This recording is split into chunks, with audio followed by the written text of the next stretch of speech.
4 giugno 2014, una data destinata a restare nella storia. Un anno fa, infatti, il blitz della Guardia di Finanza nell'ambito dell'inchiesta Mose, esito di un'indagine partita già il 28 febbraio 2013, che aveva portato all'arresto di Pier Giorgio Baita, Claudio Minutillo, Ambrogio Colombelli e Niccolò Buson per fatture false, appalti truccati e frode fiscale. Nell'estate del 2013, a luglio, arriva l'arresto anche di Giovanni Mazzacurati per 30 anni alla presidenza del Consorzio Venezia Nuova, con il sequestro del server del Consorzio e l'acquisizione di prove importantissime. La Procura di Venezia aveva stretto un cappio su un giro d'affari a favore di politici addetti agli apparati dello Stato foraggiati da imprenditori con fondi neri e denaro pubblico legato alle opere di messa in sicurezza della laguna di Venezia dalle maree eccezionali, il cosiddetto sistema Mose.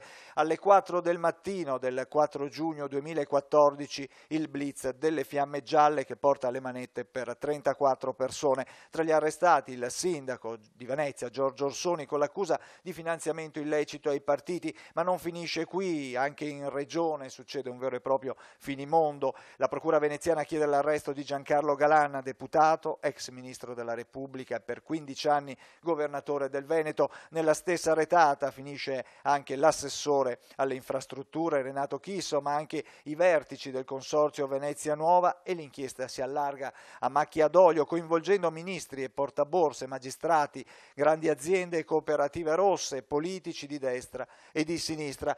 Nell'inchiesta finirà in un secondo tempo anche l'ex ministro dell'Ambiente Altero Matteoli, indagato come gli altri per presunte tangenti, ma dopo un anno cosa resta? L'arresto di politici, amministratori pubblici, professionisti, imprenditori, magistrati, dirigenti dello Stato, ex ministri, perfino appartenenti alle forze di polizia, ufficiali superiori della Guardia di Finanza. Secondo gli inquirenti, nello scandalo Mose gli illeciti in sole 5 anni avrebbero portato nelle tasche di singoli, società e forse partiti oltre un centinaio di milioni di euro. Il pool di PM coordinati da Carlo Nordio ha provveduto anche sequestri per 40 milioni di euro. Nel frattempo il Consorzio Venezia Nuova è stato commissariato e la fine dei lavori del Mose slittano al 2018 con la possibile necessità di ulteriori finanziamenti.